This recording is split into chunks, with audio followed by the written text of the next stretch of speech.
वो सहमत नहीं है। इसीलिए तो भाजपा की जो मंत्री संस्था है आरएसएस और उनके प्रमुख मोहन भागवत जी कहते हैं आजादी देश को तब मिली जब राम मंदिर बना। यानी 1947 को वो बापू की लड़ाई जिसे आज पूरी दुनिया सलाम करता है, जिस लोकतंत्र की लड़ाई को पूरी दुनिया साबित है, लोकतांत्रिक लड़ाई को, उसे भी वो झुठलाना चाहता है। चांद भारत फूलों झाड़ों में जो लड़ाई लड़ी आजादी की, कुर्बानियां दी आजादी की लड़ाई के लिए हजारों आदिवासियों ने, क्या वो कहानी झूठी है? क्या भगत सिंह फांसी के फंदे को हंसते हंसते जो चूमा, अशफाकुल्लाह ने फांसी के फंदे को जो हंसते हंसते चूमा, क्या वो तस्वीर झूठी है? दूसरी तरफ बाबा साहब को गाली देता है देश का गृह मंत्री, राज्यसभा में गाली देता है, तौहीन करता है। कितनी बार अगर बाबा साहब का नाम लेते हो उतनी बार भगवान का नाम लोगे तो स्वर्ग चले जाओगे। ये बाबा साहब का अपमान नहीं है, 130 करोड़ देश के गरीब गुरुओं का अपमान है, संविधान का अपमान है। कांग्रेस पार्टी जिंदाबाद, राहुल सोनिया जिंदाबाद, खड़गे साहब जिंदाबाद। देखिए पूरी बात हुई, मैं कोई नई बात नहीं कहने वाला हूं, लेकिन इन 12 वर्षों में जब से मोदी जी की सत्ता आई है, जब से मोदी जी प्रधानमंत्री बने हैं, दिल्ली में भारतीय जनता पार्टी की सरकार बनी है, वो सरकार के लिए देश सर्वोपरि नहीं है, उस सरकार के लिए देश की जनता सर्वोपरि नहीं है। जरा आवाज को सुनो, उस देश के लिए कुर्सी सर्वोपरि, सत्ता सर्वोपरि है। उनके लिए किसान, नौजवान, गरीब, गुरुआ, दलित, आदिवासी, पिछड़ा, हिंदू, मुसलमान, महिलाएं भाड़ में गए। हमारे देहात में कहावत है, दिया पुता को मरने दो, अपना पेट भरने दो। कहानी पूरी दुनिया से कोई मतलब नहीं है। हमारी कुर्सी कैसे बची रहे, हमारी सल्तनत कैसे बची रहे, उन्हीं चीजों को परोसता रहा 12 वर्षों तक। इसलिए तो आपने देखा कि पहलगाम की घटना हुई, पूरा देश एक पैर पर खड़ा हो गया। कश्मीर की मुस्लिम महिलाओं ने बुर्का उतार करके सड़क पर आंदोलन किया, लेकिन भारतीय जनता पार्टी के दूरबीन में हिंदू और मुसलमान ही दिखता रहा। क्या गलत कह रहे कि सही? ऐसे लोग देश के तिरंगा झुक जाए उसका उन्हें परवाह नहीं है, लेकिन कुर्सी सलामत रहे इसका परवाह है। ऐसे लोगों को सत्ता से हटाना है, हम सबको संकल्प लेना है। यही बात आपसे कहने के लिए है। ऐसे लोगों को हटाना है हम सबको, जो हमारी चिंता न करता हो, देश की चिंता न करता हो, आदिवासी, दलित, पिछड़ों, अकलियतों की चिंता न करता हो। मैडम भाई, इन 12 वर्षों में मोदी जी 73 देशों की यात्रा किया उन्होंने। 129 यात्राएं हुई, 129। जनता की गाढ़ी कमाई का 3,553 करोड़ खर्च हुए, लेकिन देश तो एक, कोई दूसरा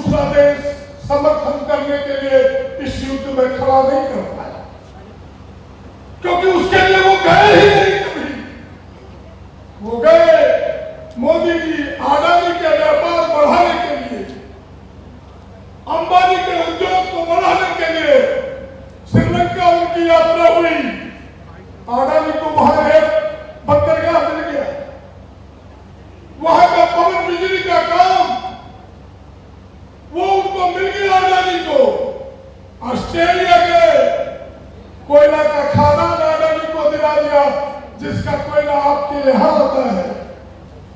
बांग्लादेश में अडानी का बिजली बांग्लादेश को बेचने का व्यापार तय कर दिया। जिस अडानी की लड़ाई गोड्डा के लोगों ने लड़ा है और आप सबों ने नारा दिया था कि मेरा खून मेरा पसीना और बिजली जलाएगी शेख हसीना हम बर्दाश्त नहीं कर सके। उसके लिए सौदा तय करके चलाया। अडानी की तो दूसरी लड़ाई हमें लड़नी है कि हम धुआं झेलेंगे, हम ताप झेलेंगे, हम बीमार पड़ेंगे और हमारे बच्चे को नौकरी नहीं मिलेगा। हम 100% नौकरी अडानी में गोड्डा के नौजवानों का चाहते हैं, यहाँ के लोगों का चाहते हैं। इस लड़ाई को तो लड़ेंगे, छोड़ने वाले नहीं है। लेकिन उनकी यात्रा यही थी। जिन देशों में गए, अमेरिका क्यों गए? क्योंकि अडानी पर वहां भ्रष्टाचार का केस चल रहा है, इसलिए उनके विदेश मंत्री अमेरिका जाते हैं अडानी को बचाने के लिए। देश के लिए कभी कुछ नहीं किया। मैं यही आपसे कहने के लिए आया हूं कि ऐसे लोग जो केवल अडानी और अंबानी के लिए काम करता हो, ऐसे लोगों को हमें सत्ता से बेदखल करना है। ऐसे लोगों को सत्ता से हमें हटाना है। मैं आपसे साफ साफ शब्दों में कहता हूं,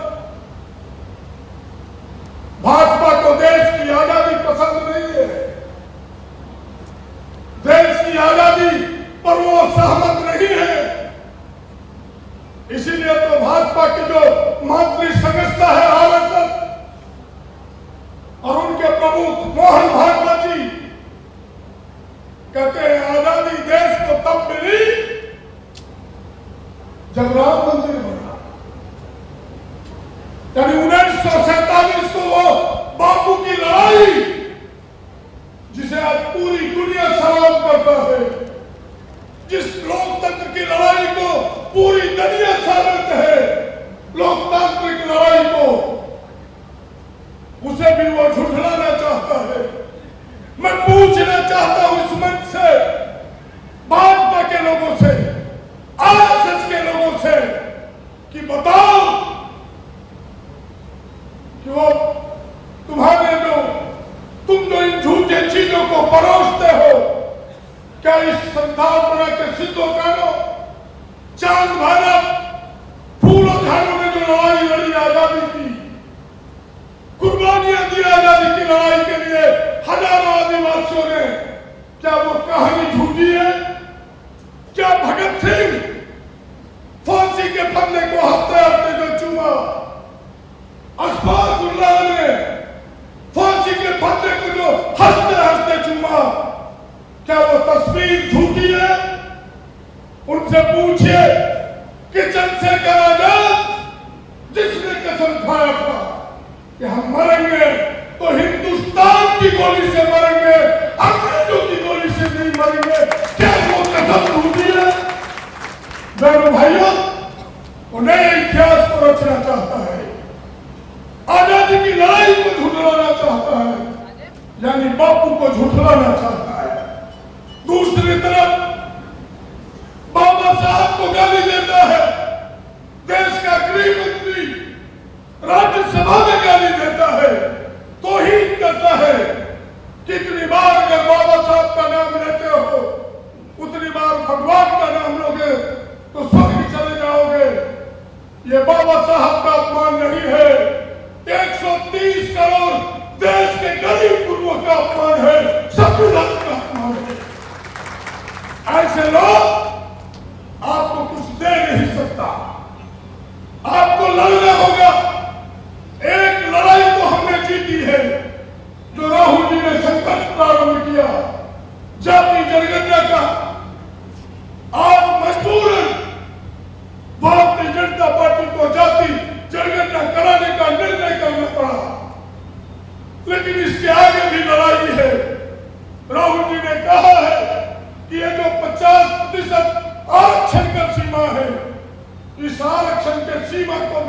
चुके हैं और जिसकी जितनी संख्या भारी उसकी उतनी हिस्सेदारी दिलाते रहेंगे।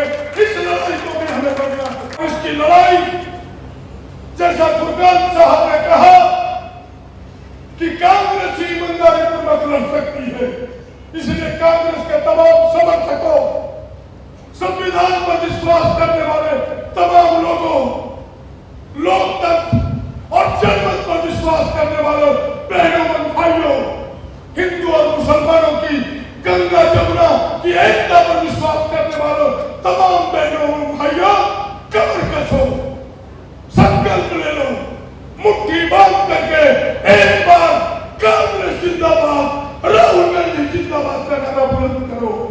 यही आज की आवश्यकता है, यही समय की मांग है। और इन्हीं चंद बातों के साथ कि यह संविधान की बचाने की लड़ाई छोटी मोटी लड़ाई नहीं है, एक बड़ी लड़ाई है। हर कदम पर संविधान की तौहीन हो रही है, हर कदम पर संविधान को कमजोर करने का प्रयास हो रहा है। इसलिए तो आपने देखा उनके मंत्री जिसको पूरी दुनिया ने सलाम किया पहलगाम की घटना के बाद, कर्नल सूफिया कुरैशी को, जिसने अपने बम के धमाकों से पाकिस्तान की कमर तोड़ दी, उसको भी आतंकी का बहर कहता है। ऐसे भारतीय जनता पार्टी को सत्ता में बैठे रहने का कोई अधिकार नहीं है। केवल यह कहने से कि यह भारतीय जनता पार्टी का बयान नहीं है। अगर हिम्मत है तो विजय शाह मंत्री को बर्खास्त कराओ, जिन्होंने न्यायपालिका के विरुद्ध में अभद्र टिप्पणियां की। ऐसे सांसद को बर्खास्त करो, तब भारतीय जनता पार्टी को जानेंगे। और यह कांग्रेस पार्टी जब सभा से मांग करती है, मांग करती है, मांग करती है। इसलिए बहनों भाइयों, मैं फिर से एक बार आपकी ताकत पर, आपके सहयोग से इतना मैं गर्जना के साथ कह सकता हूं कि संविधान की लड़ाई आदरणीय राहुल जी और खड़गे जी के नेतृत्व में, केशव जी के नेतृत्व में, के राजू के नेतृत्व में, बेला जी के नेतृत्व में, बंधु तिर्की के नेतृत्व में, प्रदीप बाबू के नेतृत्व में, फुरकान साहब के नेतृत्व में, साजद अनवर के नेतृत्व में, अभिजीत भाई के नेतृत्व में जो प्रदेश में लड़ाई है, कोटा